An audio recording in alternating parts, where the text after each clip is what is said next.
So hey there, I'm waiting for a food order, and I'm sitting in the parking lot, and I've got like 15 minutes here. I thought I'd just jump on. Even though I have not been doing messages, I have been very busy. Every day I'm in my writing kick again, and I've been working on messages from Galatians this last pass. And these are so timely. And I think what I'm going to do is release these a few messages at a time. I did that with Romans too, because it's going to take me a while to get through them all. And rather than have to wait for the whole book to come out, I could release it in parts, like 4 or 5 messages at a time. I feel, listening to messages is one thing. Having something in writing, the written word is really powerful.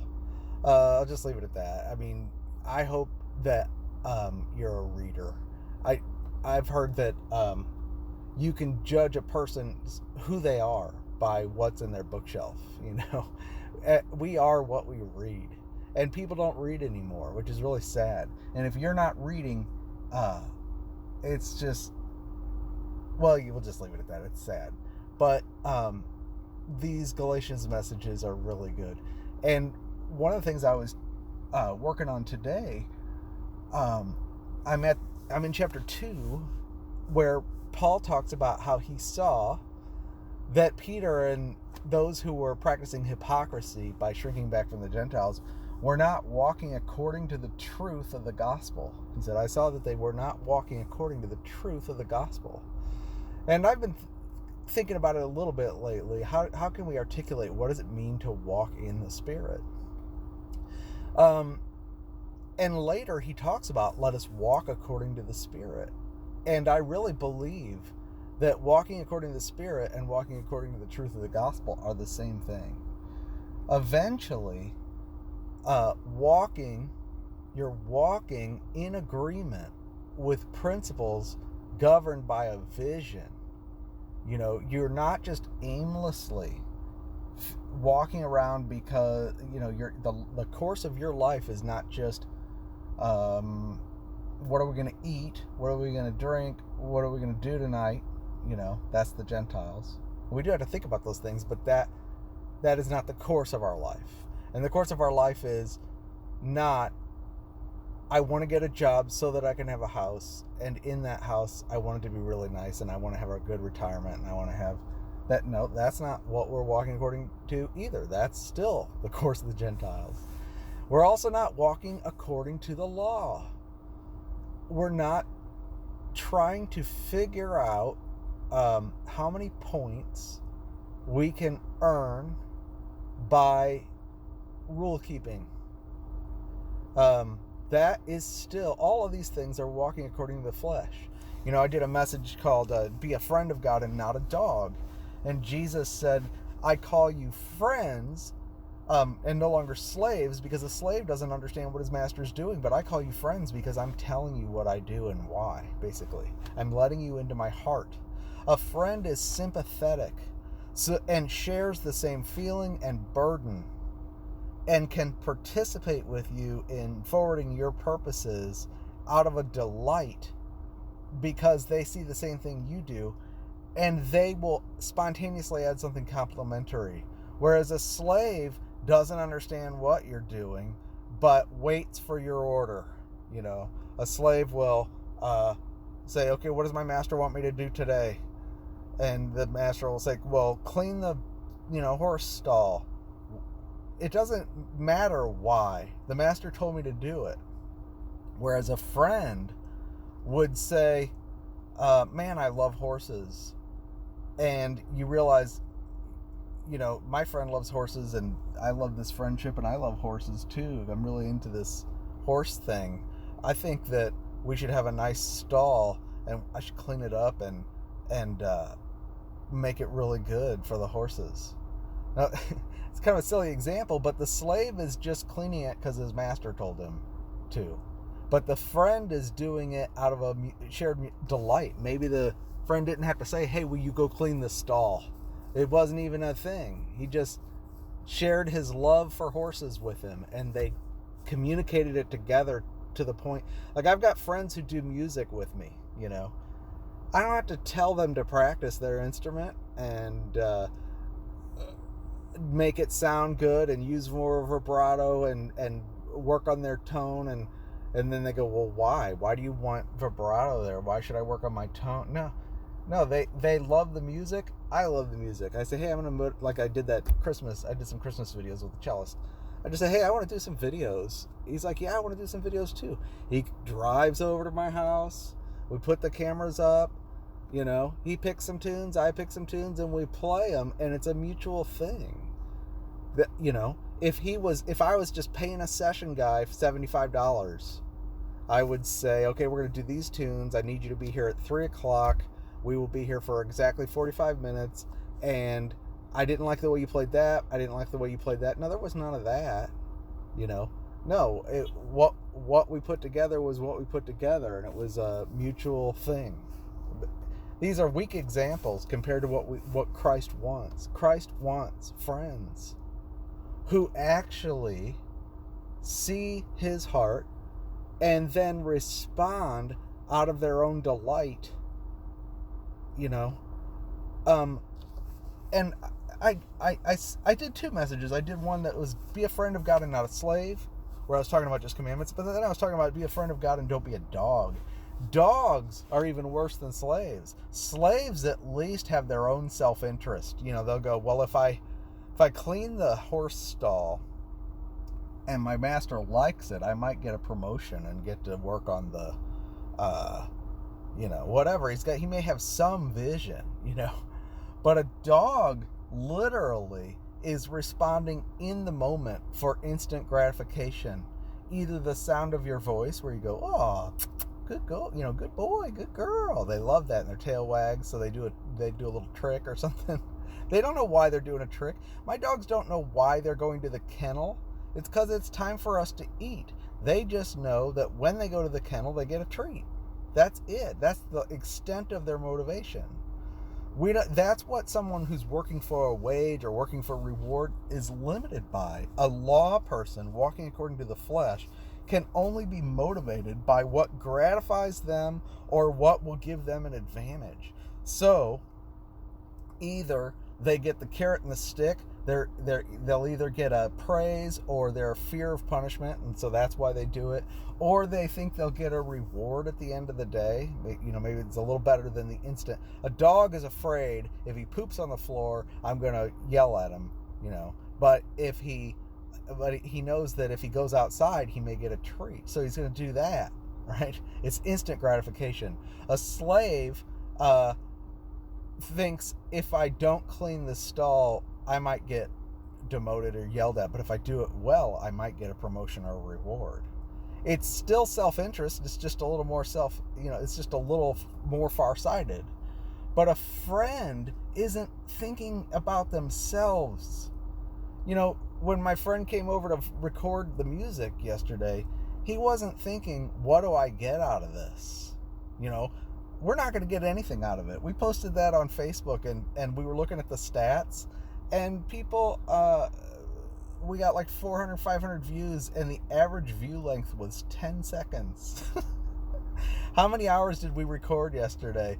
We did like 7 or 8 songs, and then I had to mix them and merge the audio and the video. I loved all of it. I didn't do it because I was getting a reward. I did it because I loved it. He came over and drove all that way. He drives 45 minutes to come to my house to play and do all that. Not because we're going to do anything other than we're just doing it because we're friends and we wanted to do it, And we know nothing's really going to come out of it. Yet there is a business side to it. We do weddings and stuff like that. So it's a weak example. And God has an economy with advantage. People are entering into the fellowship and getting saved and enjoying Christ. But it's all about enjoying the fellowship. And his friendship is about this fellowship. And what he really wants is people who love the word, love the gospel, love Christ, and work with Christ to speak and preach Christ and fellowship Christ and share Christ because of Christ.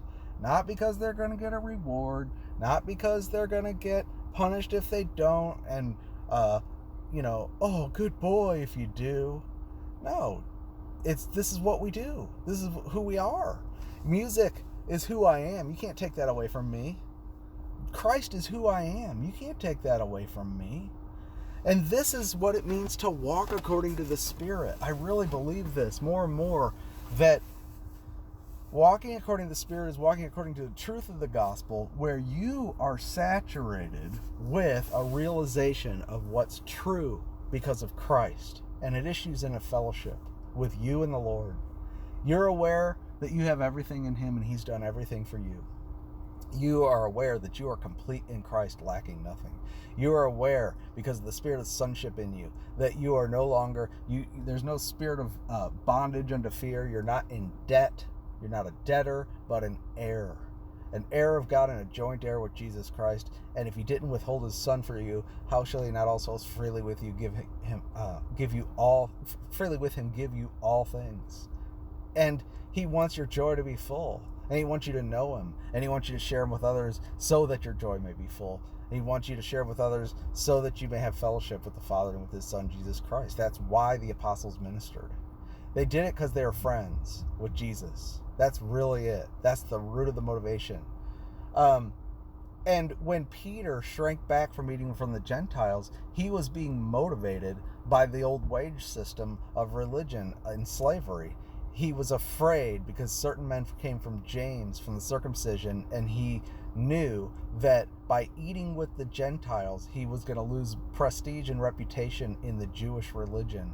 And his conscience was still bound. God might be dissatisfied with him. Maybe the old religion is the right way. Maybe we are justified by a mix of law and grace. And maybe we do have to be ceremonially unclean. By shrinking back from the Gentiles, he was broadcasting that eating with the Gentiles, which he'd been formerly doing, was actually a sin, that he needed to repent of it, that the Gentiles were unclean and needed to become Jews and proselyte to the Jewish religion and be put under the law, that Christ Himself was a minister of sin, and that righteousness came not by faith in Christ, but by ceremonial observance.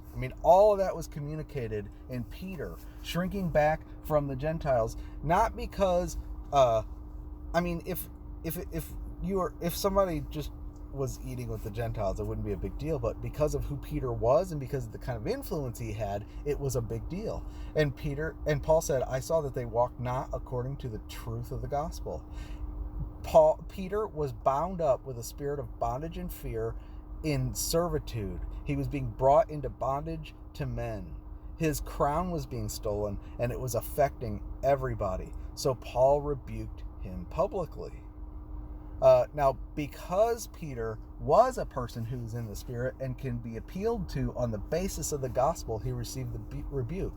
Sometimes we do walk in the flesh, but the gospel wins the day with us. And somebody can reason with us according to the scriptures, and we go, oh, you're right. What I'm doing is broadcasting a mess. I can't do that. And that strengthened Peter so that by the time Acts 15 rolls around, he's able to stand up to James and the brothers and say, why are you putting a yoke on the Gentiles that neither we or our fathers could bear? We have to be saved just like the Gentiles, justified by faith apart from works. The law isn't doing us any good.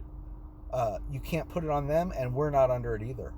That's a far cry from the Peter who was shrinking back from meeting with the Gentiles because he was afraid of certain brothers who came down from James, and that was at home base in the environment in Jerusalem. That's like going to the Vatican and telling the Pope, his boldness came. And that's the other thing about the gospel, is that it brings walking in the Spirit. Where the Spirit is, there's liberty. It brings a boldness. Maybe you're not going to be an evangelist in the streets to shout. There's people who have that. But it brings a boldness so that you will not be brought into captivity and you will stand strong on the principles of the gospel. So I've just been thinking about, and I wrote about this today. I can't wait to release these messages. But what does it mean to walk according to the Spirit? Romans 8 tells us that those who are led of the Spirit of God are the children of God. For you've not received a spirit of bondage again into fear, but a spirit of sonship, in which we cry, Abba, Father. The Spirit Himself witnesses with our spirit that we are children of God and heirs, joint heirs with Christ, right? Heirs of God. We are no longer in debt. We're no longer in bondage. We're no longer to be in fear. We're no longer to be under condemnation. And there's a liberty. The law of the Spirit of life in Christ has set me free from the law of sin and death, right? And then the mindset on the flesh, according to Romans 8, is death. But the mindset on the Spirit is life and peace. All these things go together. What does it mean to walk according to the Spirit? He tells us in Romans 8 that it's got to do with the mindset on the Spirit. And the religious teachers will tell you that that means you agree with God's law. But the problem with that is Romans 7, the guy agreed with the law that it was good, but he found in his members another law, the law of sin, which took him captive so that he couldn't do the things that he agreed with in his mind, and he was brought into bondage so that he did the things he hated, and the things that he loved he couldn't do. So no, being in agreement with the law does not make you a person in the Spirit. The Jews agreed with the law and were zealous for it, and yet the more they focused on the law, the more hostile they were towards God. That actually is the carnal mind. For Paul, when he's talking about the flesh, there is the Gentiles. I'm just gratifying my needs here. But then there's the Jews, or the religious people, who are like slaves and dogs, trying to work for treats and wages, and trying to put God in their debt through their works. They don't love God, they love themselves. And they're seeking glory for their religious flesh. That's what motivates them. That's excluded too. That is the flesh. And that flesh particularly, the mind of that flesh is hostile to God, cannot be subject to God. It's at enmity with him, and it's death. In Romans 8, when Paul talks about the mindset on the flesh, he's talking about that religious mind. So the mindset on the flesh for Paul is the dog and the evil working slave. They're called evil workers, the concision, the mutilators, the enemies of the cross, and dogs. That's not who we want to be. We want to be the circumcised who have no confidence in the flesh. We're not boasting in our flesh. We're not trying to build up something in the flesh. We're not trying to merit something for the flesh. We're not trying to fill a lack for the flesh, because we know we have everything in Christ. We are no longer slaves, but heirs. We're not under condemnation. We're free. We're bold. And because of our delight in the gospel and our realization of the realities of what are true in Christ, the more we see that, the more our walk is according to the truth of the gospel. And the things we do not because we're afraid God's going to be mad at us if we don't, or we're going to get a reward because we do, but because we are interested with Christ in what he's interested in. Peter, being a person who wanted to serve the church and be a shepherd and love the church and love the flock and love the Lord, once he heard that rebuke from Paul and realized what he was broadcasting, I think he was caught up in his fears and he didn't realize the implications of what he was doing. Once Paul spelled it out for him, he knew, and it enabled him to repent. And he's fine, again, by Acts 15. Why? Because he's a person in the Spirit who can be entreated on the basis of the gospel. We don't know everything. Sometimes we make mistakes, But if he were to dig in his heels and say, who are you to tell me? I was the chief apostle in Jerusalem. Paul rebuked me in front of everyone. He's not walking in love. He attacked my ministry, That would not have been good. And why would he have done that? Because he's insecure and seeking his own glory. But thankfully, Peter was a person who could be appealed to on the basis of the gospel. And that's really, to me, what determines whether or not I'm dealing with someone in the spirit or the flesh. It's not that they're walking perfect or always understand the implications of what they're doing, but when you present something that, hey, this has implications for people. You, for example, are perceived as you're a channel owner. You've got authority in people's minds. What you do represents something. You're broadcasting something. And you say, hey, when you did this, it possibly communicated this. Watch their reaction. Do they understand it? They go, oh yeah, I don't want to communicate that.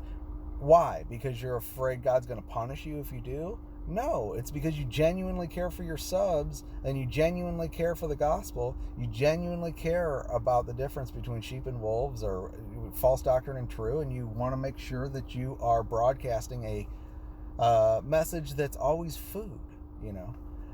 That's a person in the spirit. Versus someone in the flesh, they'll get all offended, and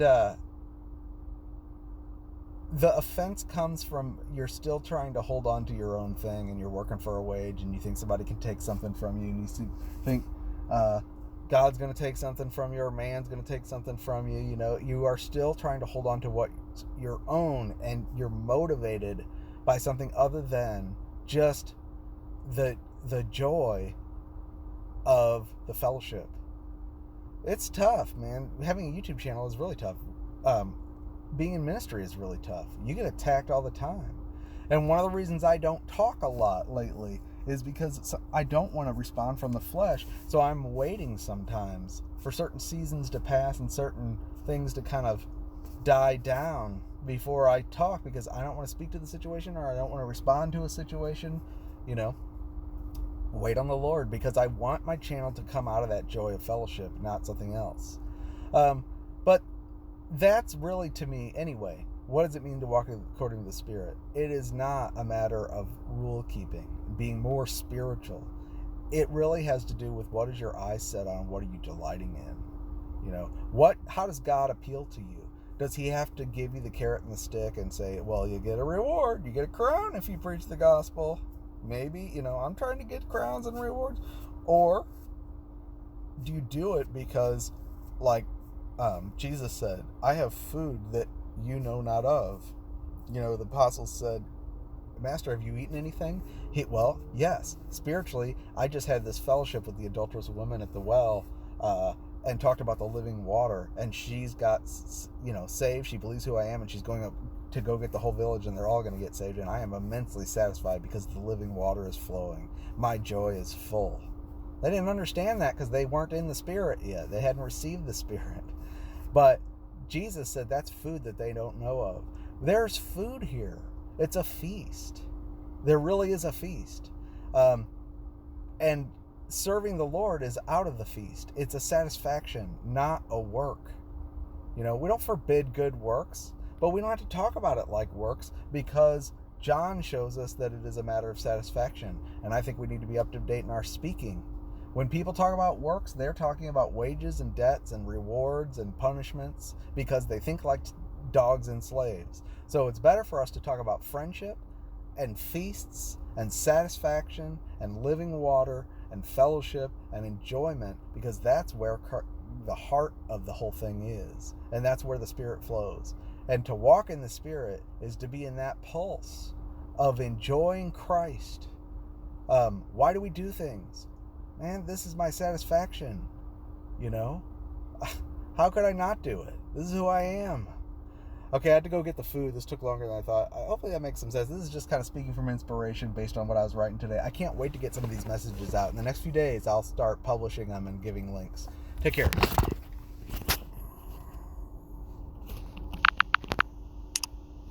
Well, now you know my phone.